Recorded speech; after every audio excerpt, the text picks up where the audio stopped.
This is episode 1871 of the Daily Meditation Podcast. I'm Mary Meckley, and here you are, getting ready to give yourself a dose of peace, energy, and clarity. In today's episode, we are celebrating you.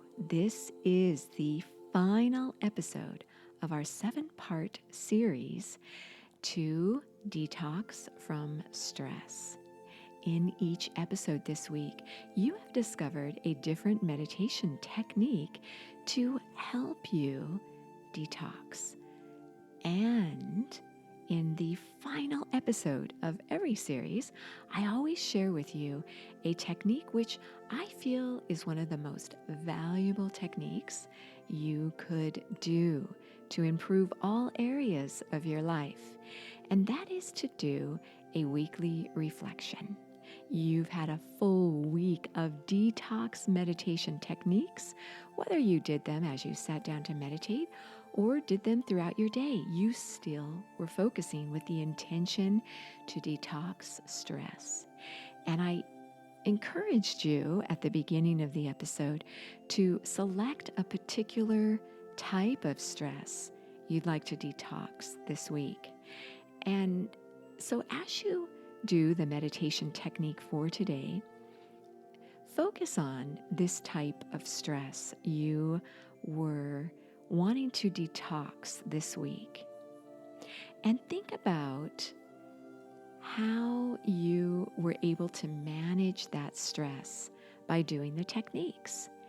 Did you find that you were able to manage your stress much better? Or was it a little choppy where you had this intention to repeat this week's affirmation, peace cleanses me, when you felt aggravated by someone who cut you off in traffic? Or did you remember to do the breathing technique when you woke up late and your whole day was off because you were behind schedule?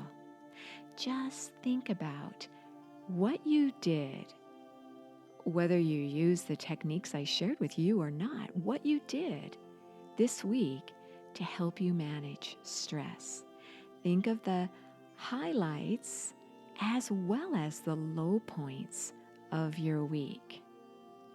And to help you along the way, I thought I'd share a personal example from my own life so you could see how I put the techniques together to manage stress in my own life. Something that has ongoing been causing me some stress is that there is a daily church service that I go to, and I really enjoy going, but what I find is that after the service, it is every day, just for half an hour in the mornings, there's somebody there who always wants to talk to me. And I really enjoy talking with this person immensely, but I'm pretty busy during the day. So I like to just go in the morning, go to the service, and then go about my day. And I like to maybe schedule time with this person to meet for lunch or dinner or some time when I have free time. So I'd like to schedule some time with her. And I feel a little guilty because I so enjoy this person, but I have a family and I work and I have a lot of different things going on in my life. And this person doesn't have a family with her and she doesn't work. And so she has a lot of free time to chat. And I'm really not one for idle chat or idle conversation. So I noticed that I stood and talked to her for an hour and a half this past Tuesday of this series. And I came home and I was so far behind on the things I needed to do. And I was really stressed out about it. And I thought, I really have to tell this person that I can't talk to them. In fact, I did tell them, hey, I've got to go. I've really got some things going on, so I've got to go. But they were telling me about all these important things going on in their life. So it wasn't the kind of conversation where I could just walk away without being insensitive. So I decided that I need to put some boundaries around how I manage my time with this person when I come out of church. So what I decided to do is I sat down, and at 3 o'clock, when I like to take a break, and I did the affirmation where I repeated mentally and out loud, peace cleanses me. And I invited peace into this moment I was giving myself because I was feeling resentful towards this person for having wasted an entire hour and a half of my day. But it really was my fault. And I was the one who allowed it.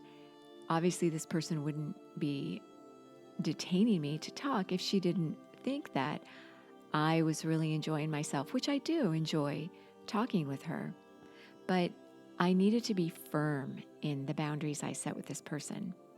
So I just started to relax, and I visualized this person, and I did the Ling Mudra, where I intertwined my fingers together, and I connected my left index finger and my right thumb together, and then I encircled them around my right thumb. This is the Ling Mudra. And this mudra helps you to tap into your highest essence. And I started to think about the qualities that were more attached to my ego that were causing me this kind of stress. And I realized that I was feeling selfish about all the things I needed to do. And I wasn't really allowing myself to be present for the people that I see each day at this church. And one of the reasons I enjoy this church is the people who attend there daily. And it's kind of difficult to find a church that has some kind of daily service, and this one does. So I really enjoy it. And I thought about how I structure my days.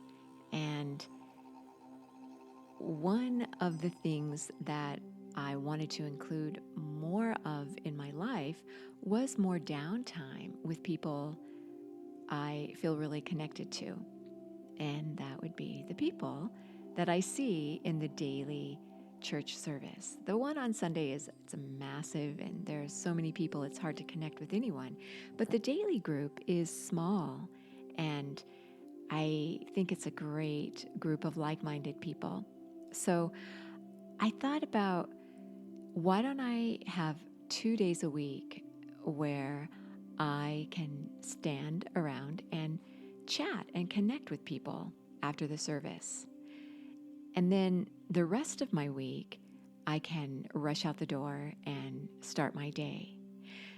So this sounds pretty simple or pretty obvious, but it really wasn't obvious to me. It's been going on for a couple months. And it really took me sitting down and evaluating the ego qualities that were causing the stress, and also my best qualities. This is drawing from the fifth chakra, which we did in a few episodes ago. And I realized that I am at my best where I feel like I have time to spend and connect with people without feeling anxious or rushed. When I really tune in to what the person is saying and the meaning behind the words as well, because I found that I wasn't often really listening to people at the daily service right after the service because I was in such a rush. I was half-heartedly listening, so I was really missing a lot. And so I decided to allow myself 2 days a week, because I still have things I do have to do most days of the week. But there are 2 days of the week that I could structure into my schedule where I could connect with people and spend an hour and a half after the service to listen to them and to share with them. And so that's what I decided. Now, I haven't applied this yet because I just became aware of it. But another thing I did that helped me immensely was to breathe. So I did the breathing technique where I inhaled to the count of 3 and I exhaled to the count of 6. And this calmed my mind so that I could think more clearly. And I noticed that when I was talking to people after the church service, that my breath was shallow and I was breathing rapidly. My heart was speeding up because I was feeling so agitated just trying to get out the door. And that is pretty ridiculous now. And I look back and think about it, how people wanting to connect with me was stressing me out. And I want to connect with these people too.